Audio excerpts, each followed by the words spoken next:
What do you think of when you think of organic food? A farm that doesn't use pesticides or herbicides to grow their food, basically. Non-GMO. Hasn't been treated with like chemicals that I guess you would say like regular fruits and like vegetables have been treated with. I think it's like kind of a label that people use to get more money. I feel like it's not necessarily better, even though it's like coined as the better option, but it just costs more. Supposedly less chemicals, supposedly healthier, also costs more is what I think of when I think of organic food. I think problematic. Organic doesn't necessarily mean that it's more sustainable because you can't do minimum tillage on your soil, so it causes degradation of the soil at a much faster rate because you need to break up the soil, you need to expose it to the sun because it won't dry fast enough. You need to till much deeper, so you're getting into a deeper layer of the organic horizon than other methods. So it's pretty baggage filled when you talk about organic production.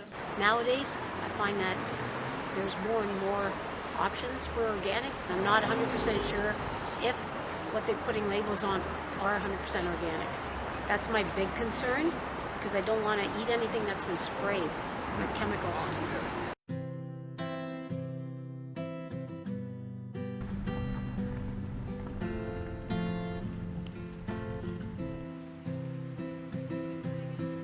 So we're a fertile ground farm. We're just west of Waterloo, and I have a vegetable operation. So I grow about 4 acres a year of organic vegetables. We're not a certified organic operation, but we grow according to the Canadian Organic Standard. We sell all of our vegetables almost through CSA, Community Shared Agriculture, which means people become members of the farm, they commit to a whole season of getting vegetables from us, and every week they get a share of the harvest.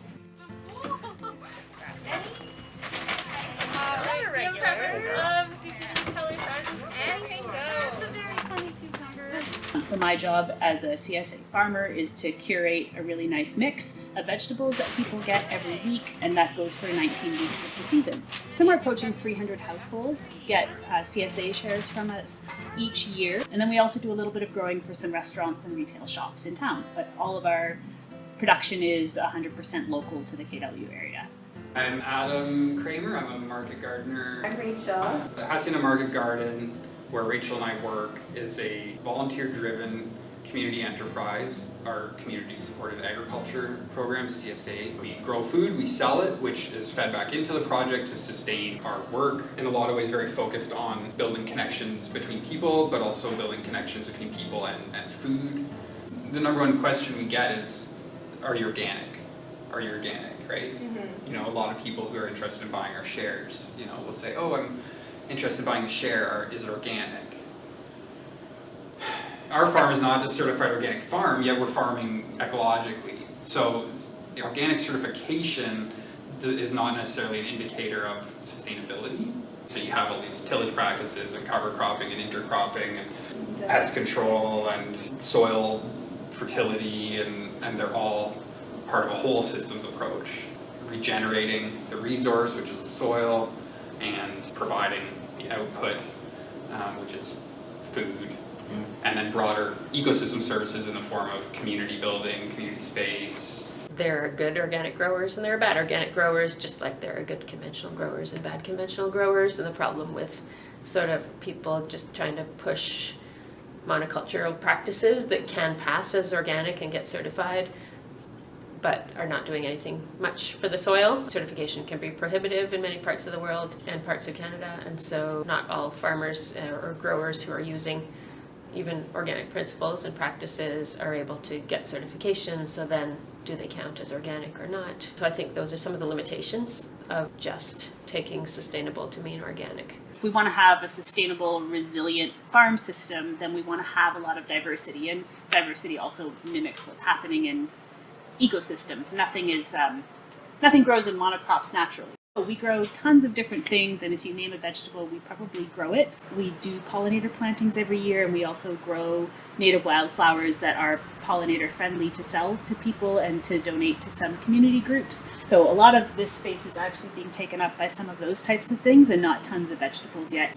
A large degree of diversity. So I mean, we're doing, I don't even know, 50, 100 different kinds of vegetables.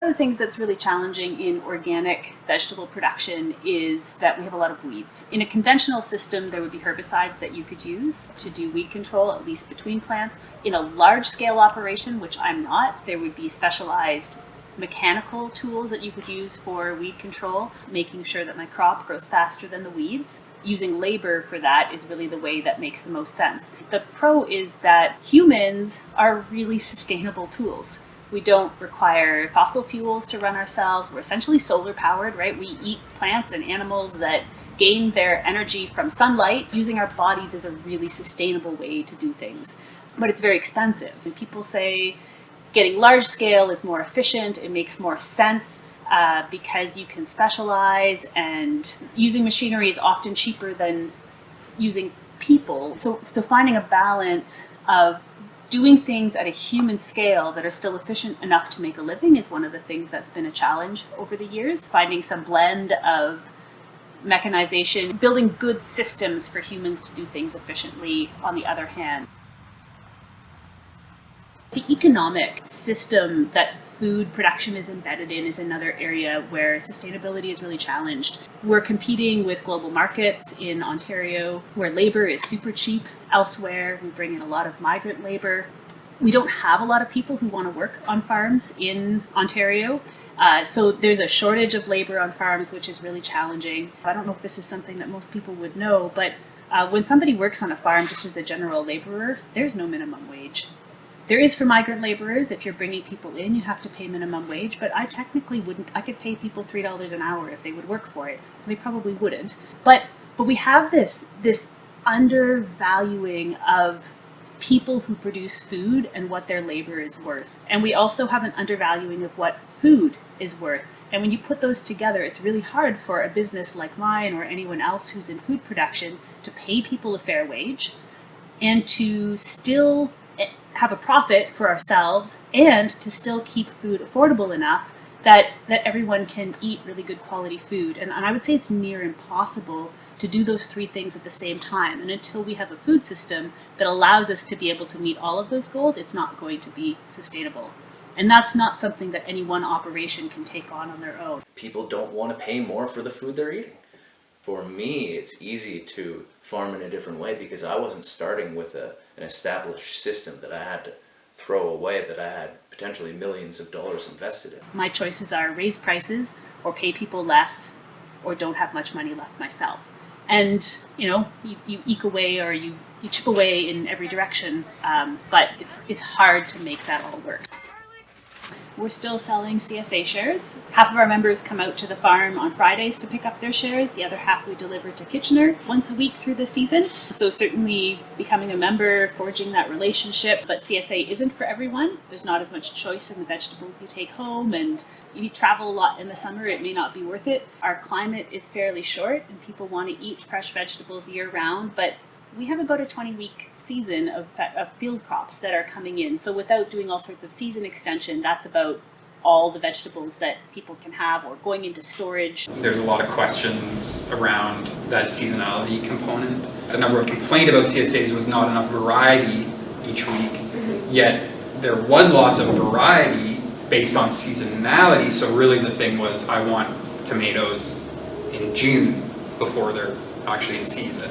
Or I want strawberries in August when they're not actually in season. So there's a big piece of consumer education. So there has to be a willingness on the part of somebody participating in a share program to commit to eating seasonally. And that's not just for your own body. I think this is the other thing that's related that often comes up is people will say, well, it just has to do with my health, and I think eating conventional food is fine. But it's not just about that, it's about the impact on the entire ecosystem. And so organic or sustainable production isn't just about the quality of the food that you're putting in your body, it's also what's happening downstream in our water supply, whether our soil is being washed away to the ocean. A couple things that are really important for me with this business. One is that it's a business, and so I need to pay my bills or I can't do it. So there's certainly a drive to make a living.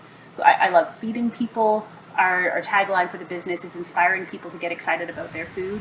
And one of the things that feeds me most is seeing people get excited about the vegetables, saying that they're beautiful, that they taste different than they can find elsewhere. We grow really high quality vegetables. They're really fresh because we can harvest them the same day that we're distributing them. We don't have a big long distribution chain. Things don't have to sit in storage. Things taste different when they're fresh. They're more nutritious when they're fresh. So all of that, being able to provide that sort of service and have the quality of vegetables is really important.